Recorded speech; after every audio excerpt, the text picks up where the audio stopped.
our common enemy has segregated our issues.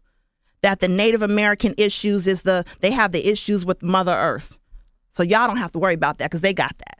Latino issues is immigration. That's not your people. Mm-hmm. Black Lives Matter is Black Lives Matter. But if we unite, we're still fighting the same enemy as those that do not stand up for justice and is giving us unjust treatment. Mm-hmm. So, but if you connected with a creator that is larger than you, then you feel pain when you should feel pain when you see a dog getting beaten, because that also came from God. So you should feel pain no matter if it's your brown, your red, or your black, or even your white. Mm-hmm.